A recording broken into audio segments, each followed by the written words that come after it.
ఎల్లారెడ్డి అభ్యర్థి సుభాష్ రెడ్డి గారు, నారాయణ ఖేడ్ అభ్యర్థి సంగప్ప గారు వారు స్వాగతం చెప్తున్నారు. భారత్ మాతా కీ, నరేంద్ర మోడీ నాయకత్వం, నరేంద్ర మోడీ నాయకత్వం, కమలం పువ్వు గుర్తుకే BJP, BJP, BJP.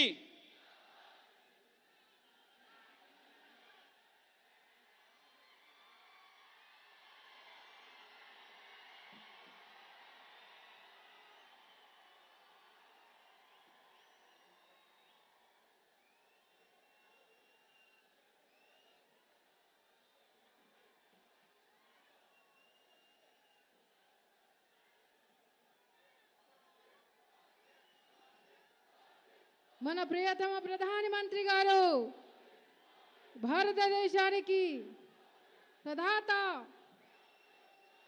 Shri Narendra Modi గారు మన జన సందోహాన్ని, కామారెడ్డి జిల్లా వాసులని ఉద్దేశించి ప్రసంగించాల్సిందిగా కోరుతున్నాను. అలాగే మన పార్లమెంట్ సభ్యులు డాక్టర్ లక్ష్మణ్ గారిని అనువాదించాలని కోరుతున్నాను.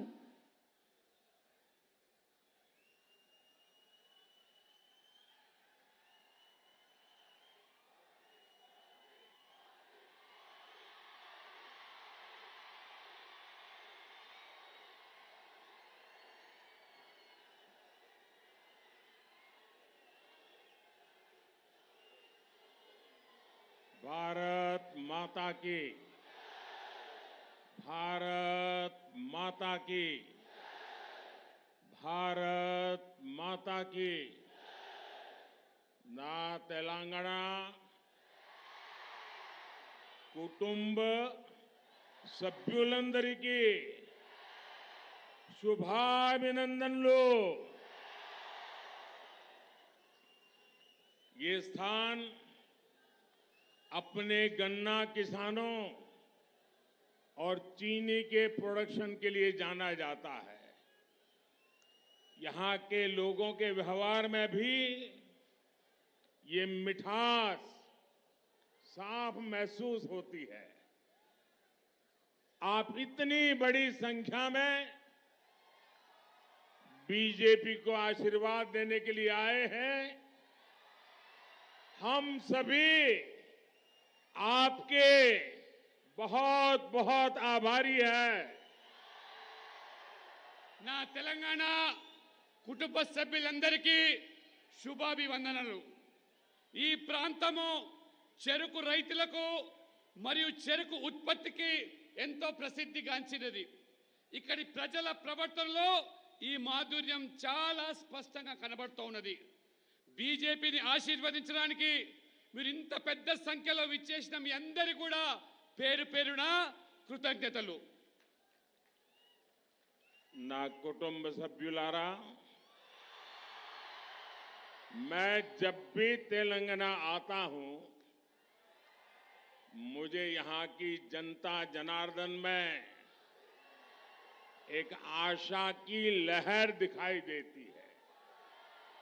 ये लहर उम्मीद की है, ये लहर बदलाव की है, ये लहर इस भावना की है कि तेलंगाना का विकास की नई ऊंचाई को प्राप्त करे जिसका वो हकदार है. मैं जानता हूं कि यहां की जनता अब विश्वासघात के अतीत से छुटकारा पाना चाहती है. यहां के लोग अब बीआरएस के 9 वर्षों के शासन से परेशान हो चुके हैं. बीआरएस से मुक्ति चाहते हैं. यहां के लोग उस कांग्रेस से भी मुक्ति चाहते हैं जिसने 7 दशक तक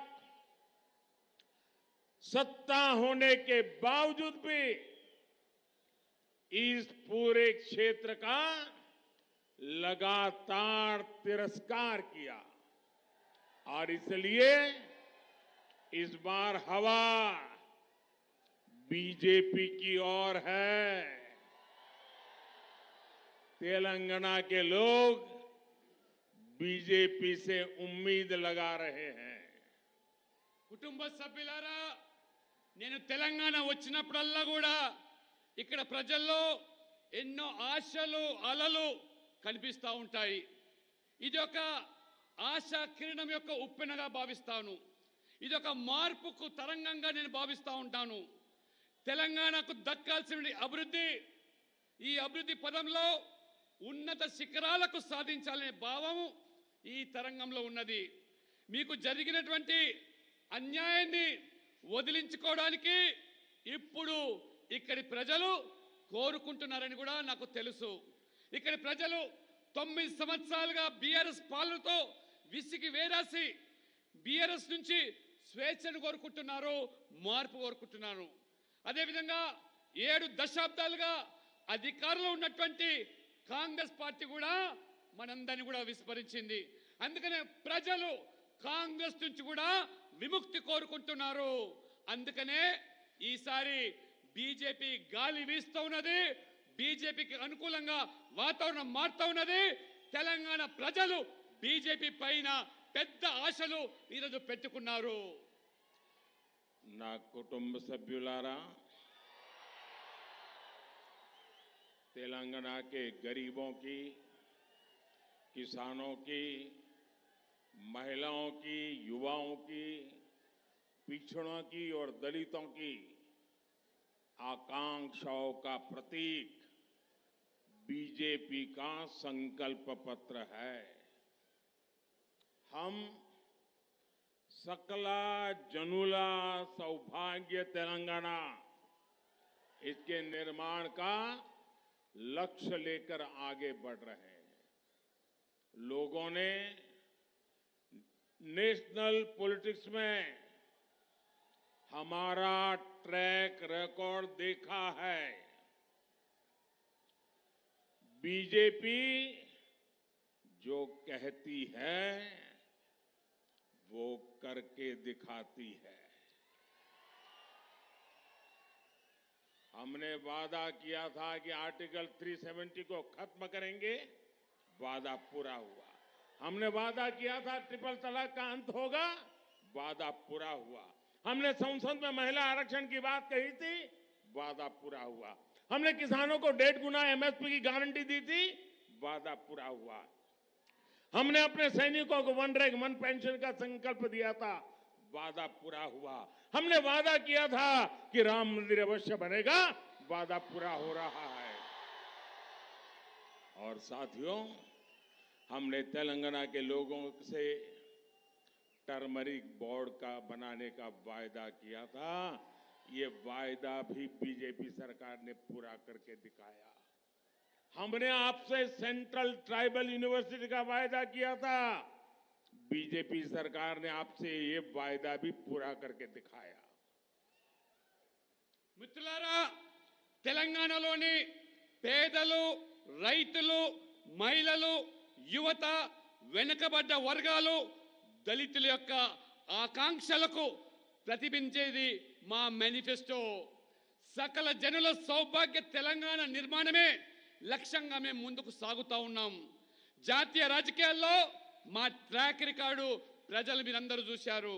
బీజేపీ ఏదైతే చెబుతుందో చేసి తీరుతుంది. ఇవాళ ఆర్టికల్ 370 రద్దు చేస్తామన్నాం, రద్దు చేశాం. ట్రిపుల్ తలాక్ రద్దు చేస్తామన్నాం, రద్దు చేశాం. చట్టసభలో మహిళలకు 33% రిజర్వేషన్ అన్నాం, ఇచ్చి తీరాము. రైతులకు 1.5 రేట్లు గిట్టుబాటు ధర కల్పిస్తామన్నాము, ఇచ్చిన మాట నిలబెట్టుకున్నాం.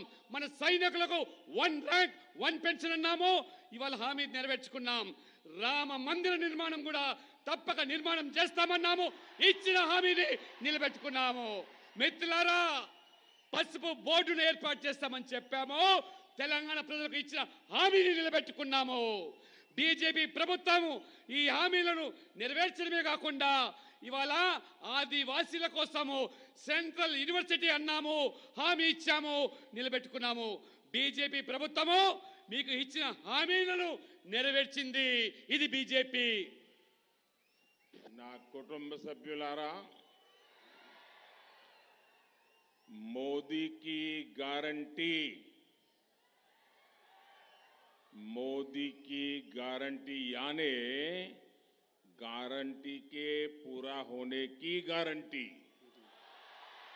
इसलिए आज तेलंगाना के बीसी समाज के लोग भी उत्साहित है, क्योंकि बीजेपी ने यहां बीसी समाज से सीएम बनाने का वादा किया है।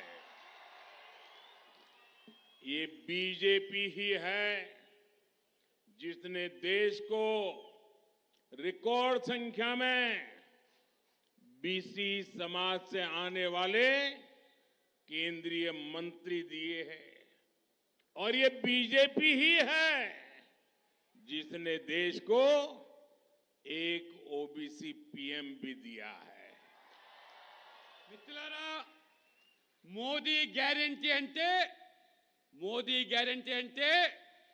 గ్యారెంటీ పూర్తి చేయడమే అది గ్యారెంటీ.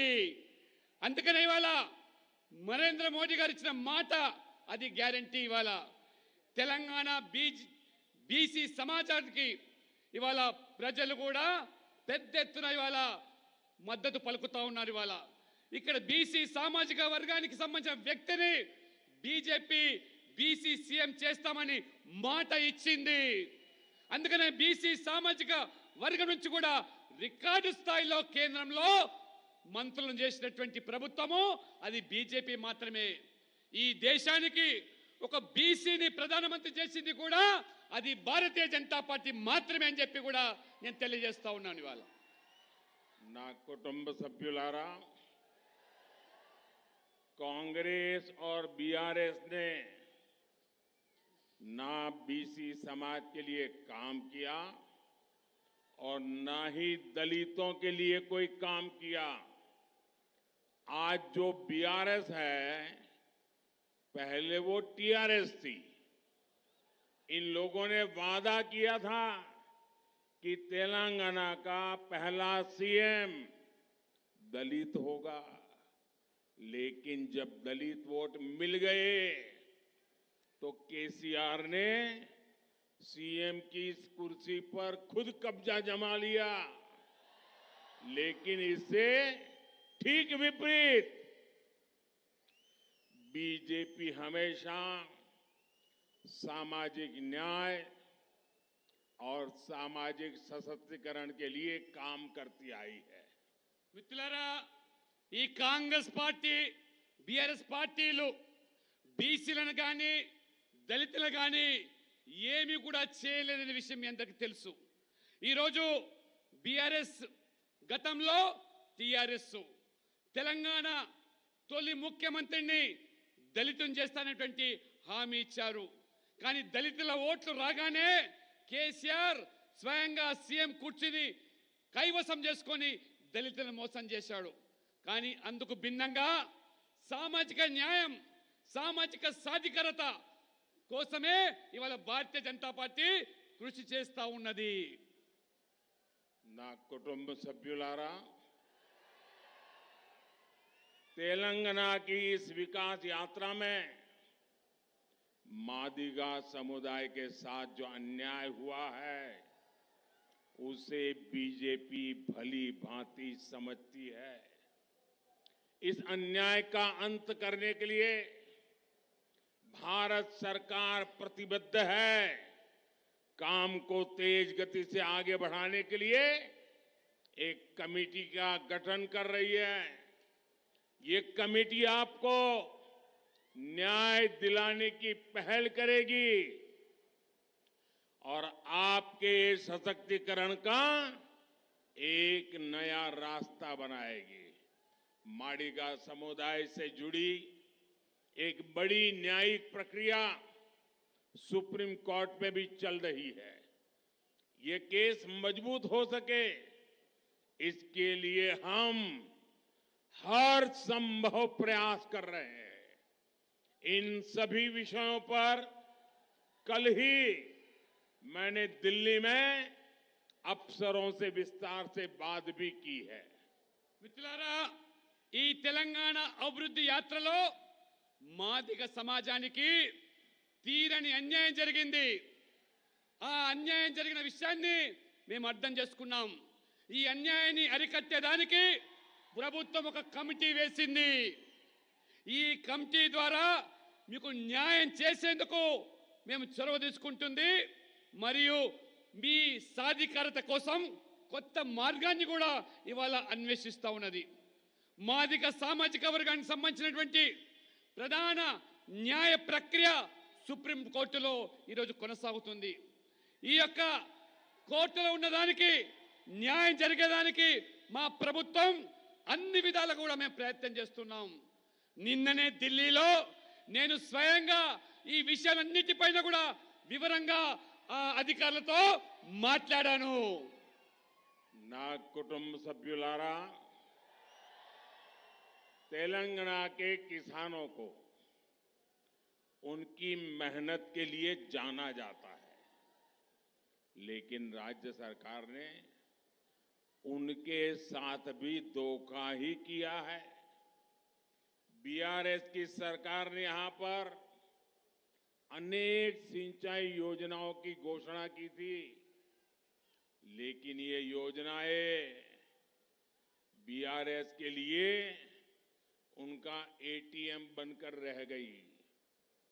जब भी किसी को पैसे की जरूरत पड़ती है तो लोग पैसा निकालने के लिए एटीएम के तक जाते हैं, लेकिन जब बीआरएस को पैसे की जरूरत पड़ती है तो ये लोग एक नई सिंचाई स्कीम की घोषणा कर देते हैं। परियोजनाओं की लागत बढ़ती जाती है, लेकिन न कोई प्रोजेक्ट पूरा होता है, न ही कोई प्रोजेक्ट शुरू होता है।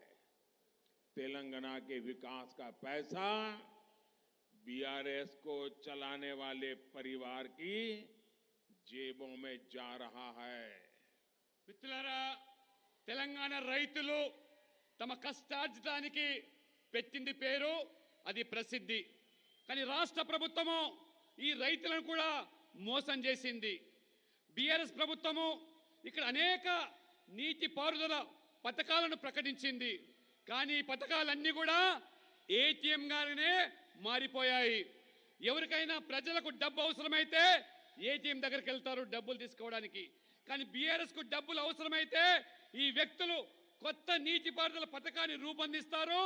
ప్రాజెక్టుల వ్యయం పేరుతో ఏ ప్రాజెక్టు పూర్తి కాలేదు, కానీ ప్రాజెక్టు కూడా ప్రారంభించలేదు. తెలంగాణ అభివృద్ధి సొమ్మును బీఆర్ఎస్ కు నడుపుతున్నటువంటి కుటుంబ సభ్యులకు ఆ యొక్క డబ్బులు వారి జేబుల్లోకి వెళ్తుంది, కానీ మనకు న్యాయం జరగటం లేదు. ना कुटुंब सभ्युलारा,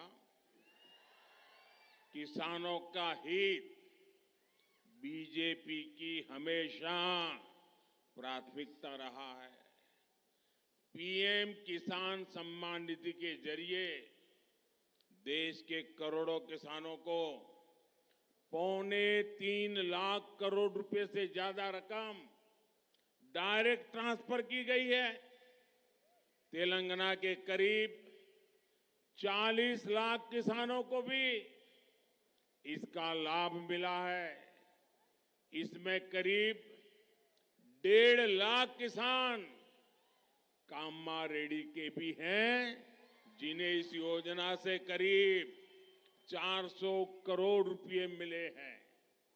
यूरिया की जो बोरी दूसरे देशों में 2,500 से 3,000 रुपए की पड़ती है, वही बोरी भाजपा सरकार तेलंगाना के किसानों को 300 रुपए से भी कम में उपलब्ध करा रही है।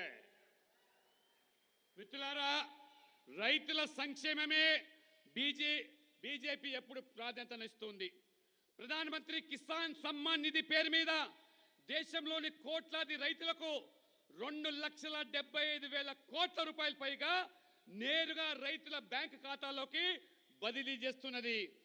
తెలంగాణలోని దాదాపు 40 లక్షల మంది రైతులకు దీని ద్వారా వాళ్ళు ప్రయోజనం పొందుతున్నారు. ఇందులో కామారెడ్డికి సంబంధించిన రైతులు 1,50,000 మంది రైతులు కూడా ఈ పథకం ద్వారా 400 కోట్ల రూపాయలతో లబ్ధి పొందుతున్నారు. ఇతర దేశాల్లో 2,000 నుంచి 3,000 వరకు ఒక యూరియా బస్తా ధర అయితే ఈరోజు భారతీయ జనతా పార్టీ ఈ ప్రభుత్వము 300 రూపాయలకే ఆ బస్తా యూరియాని ఇచ్చి రైతులకు ఆదుకుంటున్న ప్రభుత్వము ఇది మోదీ గారి ప్రభుత్వము. ना कुटुंब सभ्युलारा, बीते वर्षों में यहां पैडी की 1,30,000 करोड़ रुपए से ज्यादा की खरीद हुई है. केंद्र सरकार किसानों से बॉइल्ड राइस भी लेती है. अब हमारी सरकार ने निश्चय किया है कि इस खरीफ सीजन में तेलंगाना के किसानों से 20 lakh metric ton boiled rice अतिरिक्त खरीदा जाएगा. इससे भी तेलंगाना के किसानों को बहुत लाभ होगा. మిత్రులారా, గత కొన్నేళ్లుగా 1,30,000 కోట్ల పైగా ఈ ప్రభుత్వము వరి కొనుగోలు చేసింది. కేంద్ర ప్రభుత్వం కూడా రైతుల నుంచి బాయిల్డ్ రైస్ కూడా కొనుగోలు చేస్తా ఉన్నది. ఇప్పుడు మన ప్రభుత్వము ఈ ఖరీఫ్ సీజన్ లో తెలంగాణ రైతుల నుండి అదనంగా 20 లక్షల మెట్రిక్ టన్నుల బాయిల్డ్ రైస్ కూడా కొనుగోలు చేయాలని చెప్పి నిర్ణయించింది. ఇది తెలంగాణ రైతులకు ఎంతో మేలు చేస్తుంది. ఇది किसानों को आय के अतिरिक्त साधन मुहैया कराने के लिए भी केंद्र की भाजपा सरकार लगातार काम कर रही है. खेती किसानी से निकलने वाले कचरे से ईंधन बने, इसके लिए बायोफ्यूल प्लांट लगवाए जा रहे हैं. गन्ना किसानों की आय बढ़ाने के लिए पेट्रोल में इथेनॉल की ब्लेंडिंग बढ़ाई गई है. इथेनॉल प्लांट लगाए जा रहे हैं. ये तो शुगर केन हब है. आप लोगों को भी इससे बहुत लाभ होने वाला है. पशुपालकों को लाभ हो, इसके लिए गोवर्धन योजना चलाई जा रही है. 15,000 करोड़ रुपए खर्च करके केंद्र सरकार पशुओं का मुफ्त टीकाकरण भी करा रही है. మిత్రులారా, బీజేపీ ప్రభుత్వము రైతులకు అదనపు ఆదాయ వనరులు సమకూర్చుకునే దానికి నిరంతరం కృషి చేస్తూ ఉన్నది. వ్యవసాయ వ్యర్థాలను ఇంధనంగా మార్చేదానికి బయోఫ్యూయల్ ప్లాంట్ను ఏర్పాటు చేస్తూ ఉన్నాం. ఇవాళ చెరుకు రైతుల ఆదాయాన్ని పెంచేందుకు పెట్రోల్లో ఇథనాల్ కలిపి ఏ రకంగా ఇథనాల్ ప్లాంట్లను కూడా మేము ఏర్పాటు చేస్తున్నాము. ఇది చెరుకు హబ్. ఇది మీరు కూడా దీనివల్ల చాలా ఇవాళ ప్రయోజనం పొందే అవకాశం ఉన్నది. పశువుల రైతులకు మేలు చేసేందుకు గోవర్ధన్ యోజన పేరు మీద ఒక కొత్త పథకాన్ని అమలు చేస్తున్నాం. 15,000 కోట్లు వెచ్చించి కేంద్ర ప్రభుత్వము పశువులకు ఉచితంగా వ్యాక్సినేషన్ కూడా అందజేస్తా ఉన్నది. ना कुटुंब सभ्युलारा, तेलंगाना एक युवा राज्य है. मुझे इस बात का बहुत दुख है कि तेलंगाना जैसे युवा राज्य को सबसे बड़ी और सबसे ज्यादा युवाओं की विरोधी, युवाओं की दुश्मन ऐसी सरकार मिली है. सालों से हमारे जो हजारों युवा टीएस, पीएससी परीक्षा की तैयारी कर रहे हैं, उन सबके साथ बीआरएस की सरकार ने धोखा किया है. इसके अलावा इन लोगों ने एजुकेशन सेक्टर के भी पूरी तरह से उपेक्षा की है। और साथियों, कांग्रेस का नौजवानों के प्रति रवैया किसे पता नहीं है? कांग्रेस शासन के नकारेपन के कारण ही तेलंगाना आंदोलन के हजारों नौजवानों ने अपनी जान गंवाई थी। इन पार्टियों को देश की अगली पीढ़ी, देश की अगली पीढ़ी नहीं, ये ऐसे लोग हैं जिनको अपने परिवार की आने वाली पीढ़ियों की चिंता है। మిత్రులారా, తెలంగాణ ఒక యువ రాష్ట్రం. ఇది తెలంగాణ లాంటి యువ రాష్ట్రంలో యువత వ్యతిరేక ప్రభుత్వం వచ్చినందుకు నేను చాలా బాధపడతా ఉన్నాను. ఇవాళ ఏళ్ల తరబడి టీఎస్పీఎస్సీ పరీక్షలకు సిద్ధమవుతున్న యువత, 1000 కళ్ళతో ఎదురుస్తున్న యువత, వేలాది మంది ఈ యువతను ఈ బీఆర్ఎస్ ప్రభుత్వము దగా చేసింది, మోసం చేసింది. అంతేకాదు విద్యా రంగాన్ని కూడా పూర్తిగా విస్మరించి యువత భవిష్యత్తుతో ఆడుకుంటూ ఉన్నది. యువత పట్ల కాంగ్రెస్ వైఖరి మీకు ఎవరికీ తెలియదు కాదు. కాంగ్రెస్ తెలంగాణ ఉద్యమంలో కాంగ్రెస్ నిర్లక్ష్యం వల్ల వేలాది మంది యువకులు ప్రాణాలు కోల్పోయారు. ఈ పార్టీలు దేశంలోని రేపటి తరం గురించి కాకుండా తమ బిడ్డల భవిష్యత్తు కోసం, తమ కొడుకుల భవిష్యత్తు కోసం, తమ కుటుంబాల భవిష్యత్తు కోసం మాత్రమే వారు ఆందోళన చెందుతున్నారు. ना कुटुंब सभ्युलारा, तेलंगाना के लोगों को, कामारेड्डी की जनता को, इन दोनों दलों को रिजेक्ट करना ही चाहिए। बीआरएस के सीएम और तेलंगाना के अध्यक्ष कांग्रेस के दोनों ही कामारेड्डी से चुनाव लड़ रहे हैं। साथ ही ये लोग दूसरे क्षेत्रों से भी चुनाव लड़ने के लिए उतरे हैं। ये दिखाता है कि ये लोग कितने हताश हैं, कितने डरे हुए हैं। कामारेड्डी के लोगों के पास ये मौका है कि वो कांग्रेस और बीआरएस को ये सिखा दें कि उनकी परिवारवाद, भ्रष्टाचार और तुष्टीकरण की राजनीति अब चलने वाली नहीं है। మిత్రులారా, ఈ రెండు పార్టీలను తెలంగాణ ప్రజలు, కామారెడ్డి ప్రజలు పూర్తిగా స్వస్తి పలికారి. ఈ ఎన్నికల్లో వాళ్ళను తిప్పికొట్టాలి. బీఆర్ఎస్ సీఎం, తెలంగాణ కాంగ్రెస్ అధ్యక్షుడు ఇద్దరు కూడా ఈ కామారెడ్డి నుంచి పోటీ చేస్తా ఉన్నారు. అంతేకాదు ఈ వ్యక్తులు ఇతర ప్రాంతాల నుంచి కూడా ఎన్నికల్లో పోటీ చేస్తున్నారు. ఈ వ్యక్తులు ఎంత నిరాశ నిస్పృహలో ఉన్నారంటే వారు దీనిని బట్టి అర్థమవుతున్నది అక్కడ ఓడిపోతామని. అందుకనే కాంగ్రెస్ బీఆర్ఎస్ లా ఈ బంధు ప్రీతి, అవినీతి, బుజ్జగింపు రాజకీయాలు పనికి రావని కామారెడ్డి ప్రజలు వారికి బుద్ధి చెప్పాలి, తిప్పి కొట్టాల్సిన అవసరం ఉన్నది. ना कुटुंब सभ्युलारा, बीआरएस और कांग्रेस में एक और बात कॉमन है। ये दोनों दल आप लोगों को धोखा देने के लिए हर तरह के हथकंडे अपनाते हैं। कभी अचानक से टीआरएस को बीआरएस बना दिया जाता है।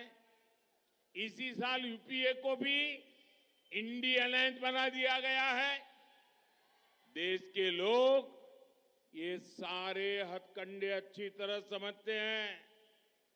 नाम बदलने से इनके भ्रष्टाचार, कुशासन और वोट बैंक पॉलिटिक्स का इतिहास कभी नहीं बदल सकता। सच ये है कि देश के कई राज्यों में लोगों ने दशकों से कांग्रेस को सत्ता से बेदखल कर रखा है और मुझे विश्वास है 3 दिसंबर को यहां जनता केसीआर को भी सत्ता से हटा करके रहेगी। మిత్రులారా, బీఆర్ఎస్ కాంగ్రెస్ ఈ ఇద్దరి మధ్యలో ఒక కామన్ ఒడంబడిక ఉన్నది. అది ప్రజలను మోసం చేసేందుకు ఈ రెండు పార్టీలు రకరకాలైనటువంటి కుట్రలు కుయుక్తులు పన్నుతూ ఉంటారు. టిఆర్ఎస్ హఠాత్తుగా పేరు మార్చేసి బీఆర్ఎస్ గా మారిపోయింది. ఇప్పుడు వారు ఇండి అలయన్స్ అనే ఒక విపక్ష కూటమిని ఏర్పాటు చేసుకున్నారు. ఈ వ్యూహాలన్నీ కూడా దేశ ప్రజలు బాగా అర్థం చేసుకున్నారు. యూపీఏ నుంచి ఇండి అలయన్స్ గా కూటమి మారినంత మాత్రాన వాళ్ళ గుణం మారదు, వారి బుద్ధి మారదు, వారి అవినీతి మారదు, వారి యొక్క దుష్పరిపాలన మారదు, ఓటు బ్యాంకు రాజకీయాలు మారవు. అందుకనే వారి చరిత్ర ఎప్పటికీ మార్చలేము. దేశంలో అనేక రాష్ట్రాల్లో కాంగ్రెస్ ను దశాబ్దాలుగా ఉన్న కాంగ్రెస్ ను ప్రజల అధికారం నుంచి గద్దె దించారు, తిప్పికొట్టారు. ఇది వాస్తవం. రేపు డిసెంబర్ 3వ తేదీన ప్రజలు కేసీఆర్ ను కూడా ఈ రాష్ట్రం నుంచి అధికారం నుంచి తొలగిస్తారని, గద్దె దించుతారని చెప్పి నేను పూర్తిగా విశ్వాసం వ్యక్తం చేస్తా ఉన్నాను. నా కుటుంబ సభ్యులారా, बीजेपी इकलौती ऐसी पार्टी है जो गरीबों के लिए काम करती है। जनधन अकाउंट हो, बिना गारंटी मुद्रा लोन हो, कोरोना के दरमियान सभी देशवासियों को मुफ्त वैक्सीन हो, ये सारी व्यवस्थाएं बीजेपी ने की है। बीजेपी ये भी सुनिश्चित कर रही है कि देश का कोई भी गरीब भूखा ना सोए। अब मैंने ये निश्चय किया है कि अगले 5 साल के लिए गरीबों को जो मुफ्त राशन देते हैं, इस योजना को 5 साल के लिए आगे बढ़ा दिया जाएगा। इसका लाभ यहां तेलंगाना के भी मेरे लाखों गरीब परिवार के भाई बहनों को मिलेगा। మిత్రులారా, పేదల కోసం పనిచేసేటువంటి ఏకైక పార్టీ అది బీజేపీ మాత్రమే. జన్ధన్ ఖాతా అయినా, గ్యారెంటీ లేని ముద్ర రుణమైనా, కరోనా సమయంలో ఉచిత వ్యాక్సిన్ అయినా అన్ని కూడా సమకూర్చింది భారతీయ జనతా పార్టీ మాత్రమే. దేశంలో ఏ పేదవాడు కూడా ఆకలితో అలమటించకూడదు, పస్తులు ఉండకూడదని చెప్పి మరి ప్రధానమంత్రి గరీబ్ కళ్యాణ్ అన్న యోజన పేరు మీద 5 కిలోల బియ్యం పథకాన్ని ప్రవేశపెట్టాను. ఈ పథకాన్ని మళ్ళీ వచ్చే 5 సంవత్సరాల వరకు దాన్ని పొడిగించి పేదలను పస్తులుండకుండా తీసుకున్న నిర్ణయం అది బీజేపీ ప్రభుత్వం. దీనివల్ల తెలంగాణలోని అనేక లక్షలాది మంది పేద ప్రజల సోదరిమణులందరూ కూడా ఇది ప్రయోజనం చేకూరుస్తుంది. నా కుటుంబ సభ్యులారా, आज आप सभी लोगों के आशीर्वाद से भाजपा के पास 300 से अधिक सांसद हैं। देश में एक वो भी समय था जब हमारे सिर्फ 2 सांसद थे, हमारा मजाक उड़ाया जाता था। उस समय हमारे 2 सांसदों में से एक इसी क्षेत्र से थे। हम इस बात को कभी भी भूल नहीं सकते हैं। हमें कैसे भूल सकते हैं कि जब हम सबसे कमजोर थे तब भी तेलंगाना और तेलुगु लोगों ने हमारा साथ दिया था। मैं आपको विश्वास दिलाता हूं, हम हमेशा तेलंगाना के लोगों के साथ रहेंगे और आपके विकास के लिए काम करते रहेंगे। भले ही बीआरएस और कांग्रेस के लोग अपने बच्चों के बारे में सोचे, लेकिन हम आपके बच्चों के साथ खड़े रहेंगे। और इसलिए मुझे ये पूरा भरोसा है कि कामारेड्डी और तेलंगाना के लोग इस बार बीजेपी के लिए वोट करने वाले हैं, बीजेपी की सरकार बनाने वाले हैं, बीसी मुख्यमंत्री बनने वाला है। एक बार फिर इतनी बड़ी तादाद में आकर आपने आशीर्वाद दिए, मैं आपका बहुत बहुत धन्यवाद करता हूं। మిత్రులారా, మీ అందరి ఆశీస్సులతో బీజేపీకి ఈరోజు 300 ఎంపీలు ఉన్నారు. దేశంలో ఒకప్పుడు 2 ఎంపీలే ఉంటే మమ్మల్ని ఎగతాళి చేశారు. 2 ఉన్నారని చెప్పి. మా 2 ఎంపీల్లో ఒకరు తెలంగాణకు సంబంధించిన వ్యక్తి. మేము బలహీనంగా ఉన్నప్పుడు, అత్యంత బలహీనంగా ఉన్నప్పుడు మాకు ఈ తెలంగాణ ప్రజలు, తెలుగు ప్రజలు అండగా ఉన్నారు. మేము ఎప్పుడూ మిమ్మల్ని మర్చిపోము. మీరు మమ్మల్ని ఆదరించినటువంటి విషయాన్ని కూడా గుర్తుపెట్టుకుంటాము. నేను మీకు పూర్తి హామీ ఇస్తున్నాను. మేము ఎప్పుడు కూడా తెలంగాణ ప్రజలతో ఉంటాము మరియు మీ అభివృద్ధి కోసం నిరంతరం మేము కృషి చేస్తాము. బీఆర్ఎస్ కాంగ్రెస్ వాళ్ళు తమ బిడ్డల భవిష్యత్తు కోసం ఆలోచన చేస్తూ ఉంటారు. మేము మీ బిడ్డల భవిష్యత్తు కోసం ఆలోచన చేస్తాం. కాబట్టి దయచేసి కామారెడ్డి తెలంగాణ ప్రజలు ఈసారి బీజేపీకి పట్టం కట్టండి, ఒక బీసీని ముఖ్యమంత్రి చేయండి. ఇంత పెద్ద సంఖ్యలో వచ్చిన మీ అందరికీ కూడా హృదయపూర్వకంగా ధన్యవాదాలు. मेरे साथ बोलिए, भारत माता की, भारत माता की, भारत माता की। बहुत बहुत धन्यवाद।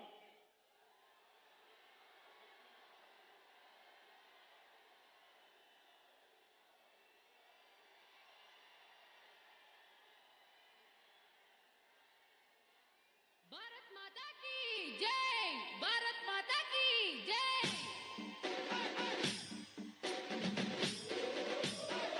భారతీయ జనతా పార్టీ శాసనసభ ఎన్నికల్లో పోటీ చేయబోయే యొక్క అభ్యర్థులను కామారెడ్డి నుంచి